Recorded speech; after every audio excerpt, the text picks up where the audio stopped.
Part 6, William at St. Andrews. Or Stop the Monarchy Ride, I Want to Get Off. The introduction to St. Andrews is quite odd because we just kind of gloss over why William would want to go to St. Andrews. There's a lot more emphasis on what other people think of it and how convenient it's going to be and the landscape. There's defensiveness about the University of Edinburgh thing. It says, quote, they both knew that William would be filling in the name of only one university on his UCAS application form, but the press, for some reason, thought he had applied for Edinburgh, which proved very convenient for St. Andrews in allowing his application and everything else that followed to proceed quietly. How does that negate the fact that he wanted to go there? Just because he could only put one on his UCAS form doesn't mean he didn't want to go to Edinburgh. There's also an anthrax scare at St. Andrews. They came, it transpired, from a Scottish liberation group in protest over a Scottish university admitting an English prince. I would call the SNLA a terrorist organization and not like a run-of-the-mill Scottish liberation group. Like, this is 100% true, but it still kind of feels like anti-Scottish propaganda. Remember that whole story about Prince Edward trying to covertly film his own nephew for a documentary? We get some more context to that story. Scarcely had the last media truck disappeared than Niall saw a camera crew blithely setting up to film outside his office window. It was a red rag to a bull, he said. I walked out and asked them what they were doing. I was told, we're ardent, here's our card. We're making an A to Z of royalty for an entertainment channel in the States, and we're waiting to film William coming out of his lecture. Ardent, they explained, was owned by Prince Edward, William's uncle. We had a full and frank exchange of views on the pavement, says Niall, and I said, you shouldn't be here. A deal's a deal. I don't care who you are. Everyone else has left. It was the start of a very interesting week. We then discovered that Arden had taken a group of our students, bought them dinner, and then asked them to pretend that a year had passed and they were looking back at William's first year, and this was to be presented as fact, all a bit underhand. They kept saying they had permission to be there, and I said, well, I'm the person who would give you permission, and I haven't, so you can't be here. No, they said, we've got permission from Prince Edward. They wouldn't go, so I rang Mark. It became a massive story. Edward rang and said he was sorry for the confusion. They were going to go. It was all a misunderstanding. What part of it could possibly be a misunderstanding if you were making students pretend that it was a year later? Like, they clearly had it all planned out. This was not a misunderstanding. Prince Edward had tried to push the exploitation of William a little too far, when we all know it's Prince Charles's job to exploit William. So it's implied that Prince Charles launched a smear campaign against his own brother and ran him out of his brand new career as a media personality. The book notes that William is going to be mixing with all different types of people because St. Andrews is such a diverse school, which if you're a St. Andrews alum is like laughable. And there will be those there with, quote, Republican sympathies. At university, there were no safety nets, and he was amongst a student population of nearly 7,000 very diverse people from every background under the sun and almost as many countries. There was no presumption that they would be sympathetic to him, and no reason to suppose they might be supporters of the monarchy. Many of them, some of the lecturers included, were not. I think this highlights a real fear that somebody will befriend William or get to William and introduce him to like this anti-monarchist thought pattern, even if he doesn't agree with them, but that it will still encourage him to think about the monarchy in a critical way. Equally, there were people who threw themselves at him, particularly starstruck American girls, whom he steered clear of. This last line about the American girls feels like gaslighting to me, because I've read teen people magazines and stuff like that, where they tell American teenagers specifically, back when he was his teenage heartthrob, that he could marry them. But clearly the writers of those pieces had no respect for their teen girl audience that they were trying to court. The book forgets to mention some crucial information. 1. We know around this time William is starting to tell insiders that he doesn't want to be king. And 2, he wants to drop out of university. So we are in for a big pivot in the next episode. Let's go! Part 7. Harry. That's literally the name of the chapter we're about to look at. This is where the character of Prince Harry comes into the story. Let's try to do some damage control about the fact that Prince William doesn't want to be king and doesn't want to go to the University of St. Andrews and might be having a crisis behind the scenes. Harry's drug shame. We start the story off with some tell, don't show, telling us that Prince Charles is a good father. These royal biographies seem to do that a lot, actually. It was another of Mark Bolan's attempts to repair the Prince of Wales' reputation. What could have been a wholly negative story had a positive spin. Charles had masterfully handled the scenario that every parent dreads and can identify with. He was not a bad father, as the Prime Minister Tony Blair was one of the first to proclaim.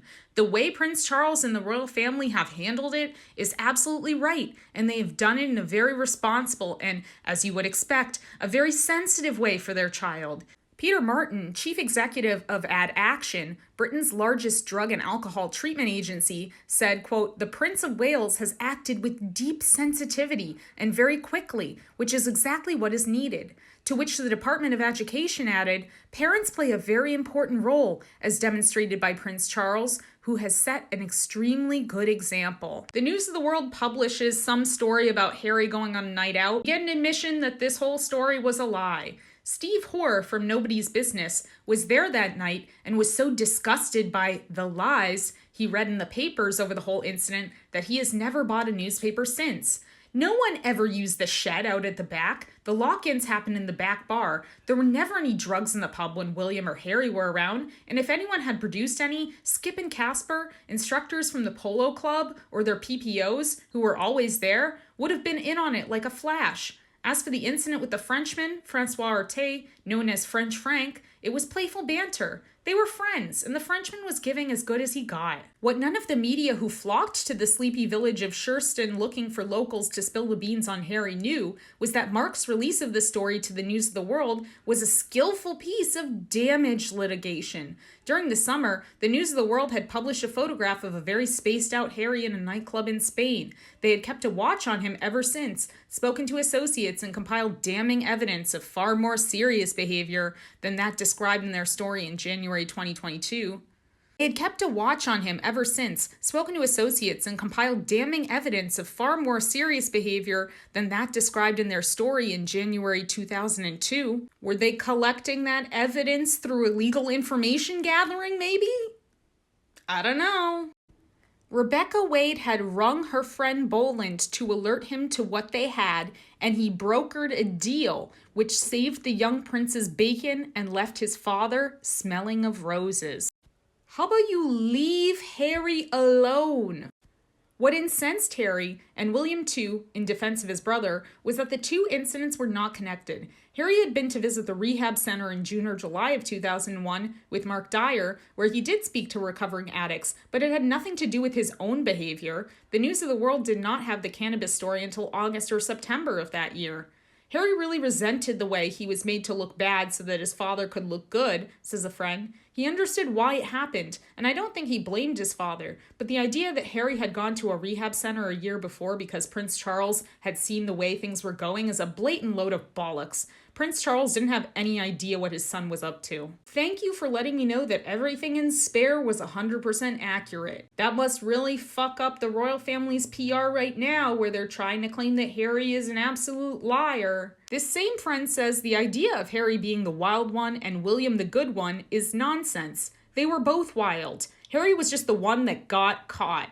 The friend goes on and explains that, William is really nervous about doing drugs or getting caught doing drugs because he knows that, that's, game over for him in terms of press. Oh, he lets his hair down and puts down some serious drink on occasions. Certainly he did as a student. And when he's away, he definitely lets his hair down. He likes a good night out, but with his friends. But he's always quite careful to protect his image and not do anything that would really damage him.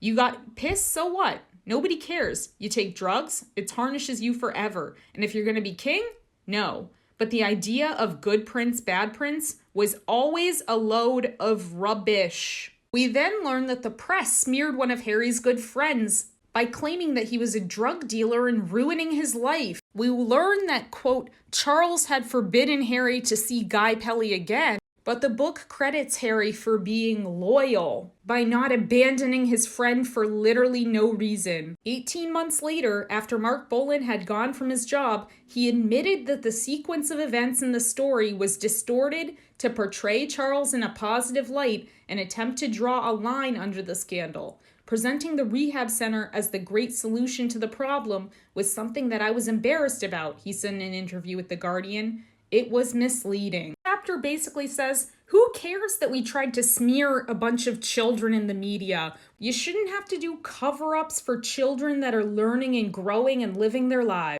How about you set up some boundaries and protect these young men? Jesus! There are so many celebrities with children that don't feed them to the fucking wolves. But I'm still wondering, is Prince William not wanting to be king and dropping out of St. Andrews related to this Harry's drug shame?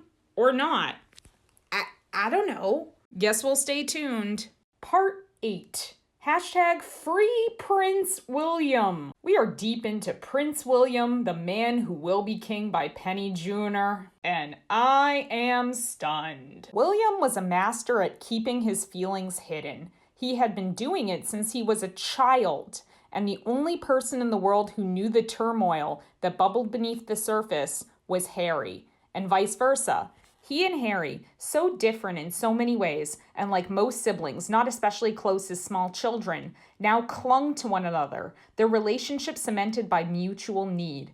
Only they had experienced the full nightmare of life within the Wales household. Only they had known what it was like to be in an all-boys school when the newspapers were full of their parents' infidelities. Only they had known what it was like to grieve for their mother while millions of strangers took ownership of her death, and to try to move on from that while the media did its best to keep her in the news. And while the royal family itself tried to keep them as children in the news. If this paragraph doesn't make you an anti-monarchist, I don't know what will. I've mentioned the sexualization of William multiple times, and we get another example of William feeling uncomfortable around girls and women as like a gut reaction. William seemed very uncomfortable with the girls, and in the second or third week, the other man didn't turn up for his tutorial, so William was there with his 7 women. His body language said it all. He tried to wrap himself up, but within a couple of months, he was so much more relaxed. I think this shows pretty clearly that Prince William was uncomfortable with this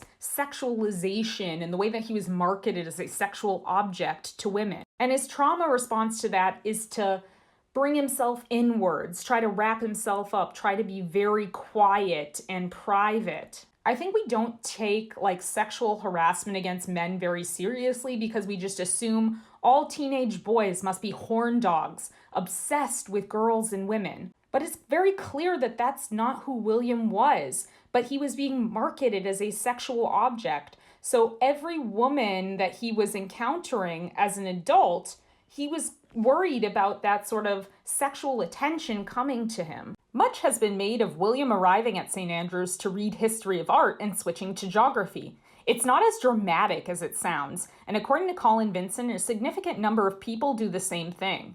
William gave history of art his degree choice on the UCAS entry form, but he was always going to study geography alongside it for the first 2 years. He also did social anthropology and moral philosophy, and briefly a bit of Arabic culture. All that happened is he decided to take geography through to honors level instead of the other subject. Colin was the one who helped him reach that decision. We had discussions and he wrote down the pros and cons of the 2 subjects. It was all to do with what he was finding stimulating and interesting. I think he had surprised himself with his ability to cope with the quantitative, mathematical side of geography. He had a view he couldn't do it. His father had been concerned that, like him, he didn't have a quantitative brain. This whole paragraph is so rich coming from the royal family PR team. After I've just read lie after lie after lie in all of these royal biographies about William changing his degree, This book feels like it's trying to rewrite history because the tone of other biographies was, first, William is not switching his degree, and then two, it was, oh, he just discovered this passion in geography, blah, blah, blah. And now this book is like, who cares? Like, people do it all the time. It's not that big of a deal, guys. Yeah, you're right. It's not that big of a deal. Stop trying to control this man's life and let him live. A bonus shout out to St. Andrews, where we learned that Prince William couldn't partake in any of the fun Raisin Weekend activities that everybody knows about St. Andrews because he said, quote, he was just too vulnerable. If he did anything silly and the press got hold of it, ... And then we get another story that's like, this press injunction worked really, really well, except that time that it didn't work really, really well. The odd paparazzo, of course, lurked. Despite all the agreements, there were still a few hanging around, hoping for a shot of him with a girl or doing something compromising that could be deemed to be in the public interest. One that appeared in several of the tabloids was certainly not in the public interest, and on the face of it, was harmless. It was a shot of him in the street laden with Tesco plastic shopping bags full of groceries. William was incensed and rang Colleen in his father's office. Why are these photographers following me? He was saying. They shouldn't be. You've got to stop it. He assumed we could keep the cordon around them, and we couldn't. It wasn't sustainable. In the PCC code, it said up to the age of 18, but post 18 it was only goodwill, and it was much harder to control the media then. He kicked up a real stink about it, and it was really quite hard. He couldn't understand why the media would want these pictures and why it would happen. She wonders whether the St. James's Palace press office did both boys a bit of a disservice after their mother died, whether they went too far in their determination to protect them. If you look back at some of the PCC wording, although it applies to everyone, it was skewed to protect those boys. It went too far?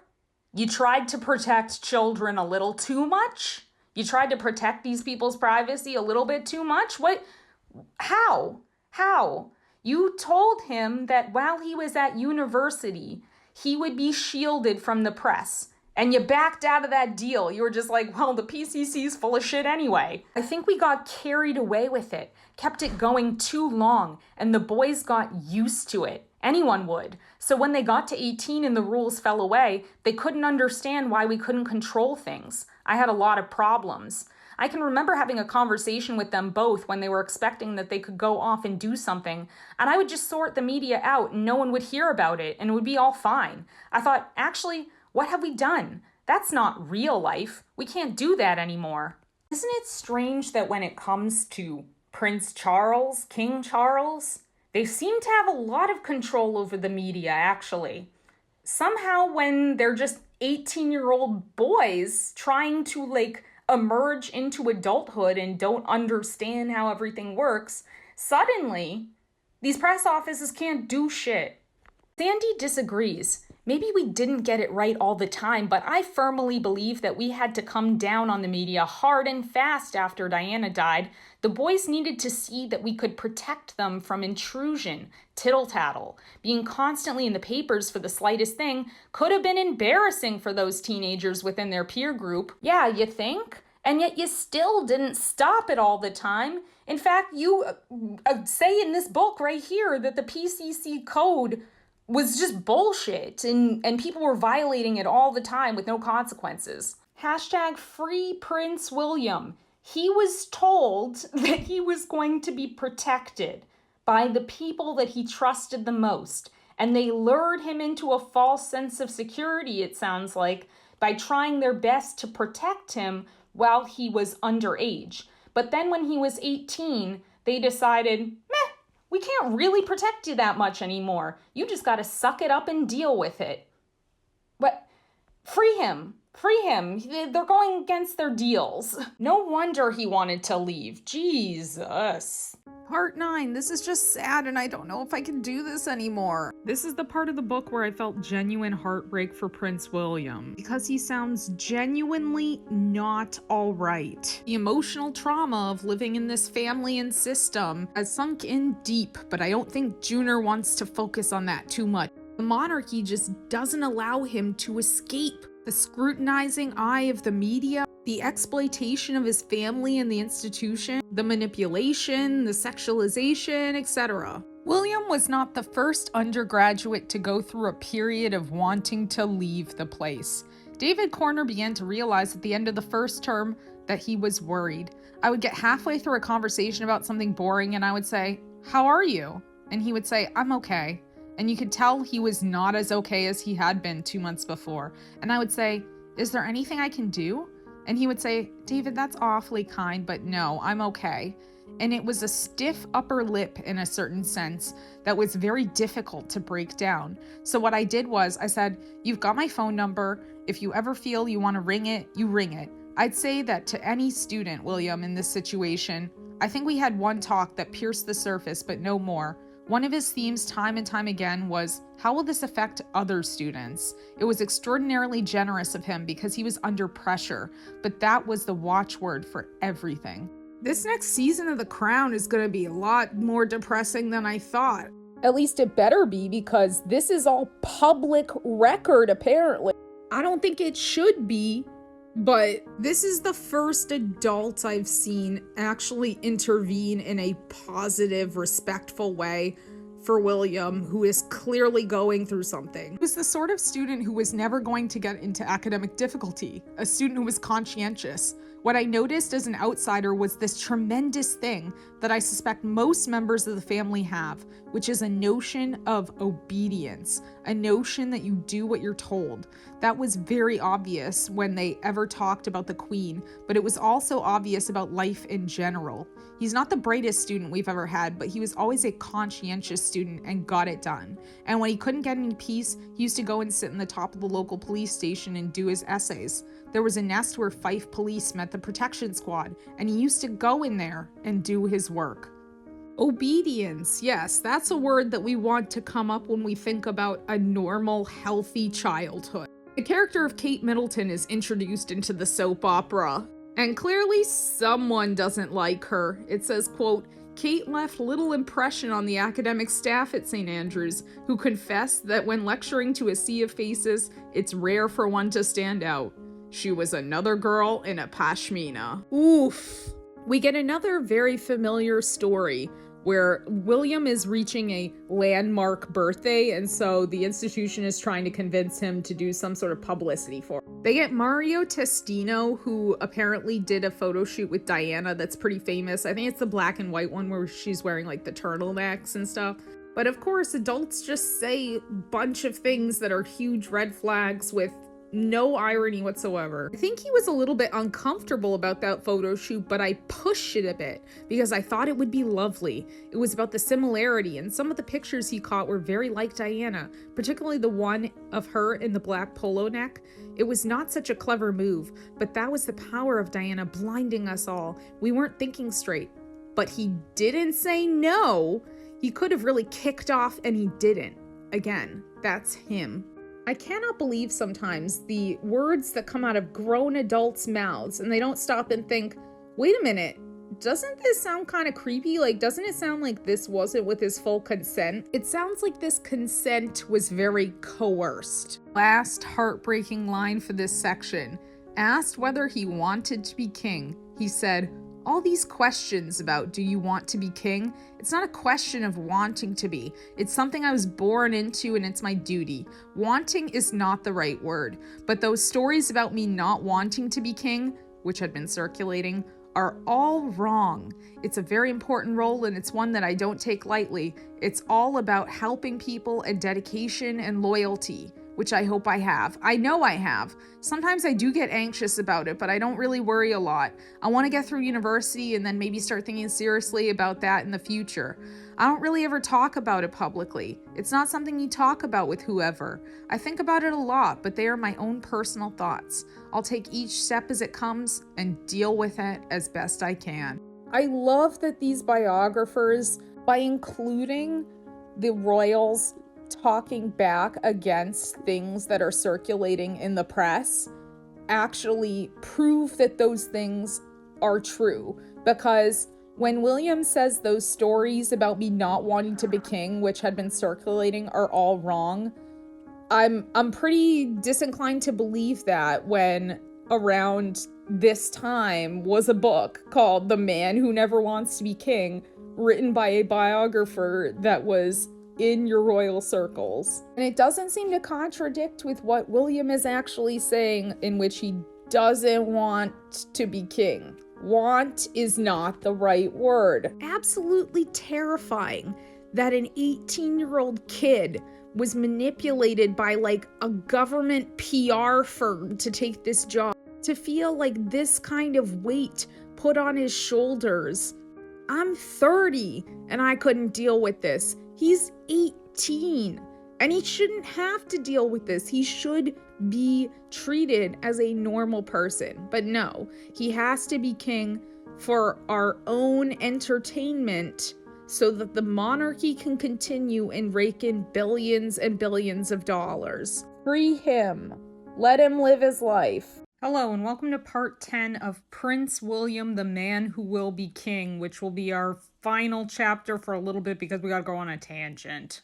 Because this royal biography is a big case of the Streisand effect. Once upon a time, there was a me that didn't know all the ins and outs of the royal family, so maybe they could have gotten away with this. But the problem is, now that I'm a regular person that's diving into this world of royal biographies and PR, it becomes so obvious when the royal family is trying to hide things. And the fact that they've gotten so defensive in everything that I've read about this Burrell case, which I had never heard of before, didn't know anything about, has caused me to put a few more eyes on it. Here's Junor's take. His father had had a particularly nightmarish year with a series of shocking revelations and accusations directed at him and his household. They began with the collapse of the notorious Burrell trial. Paul Burrell, the butler whom Diana referred to as her rock, had been accused of stealing several million pounds worth of items belonging to the Princess of Wales estate,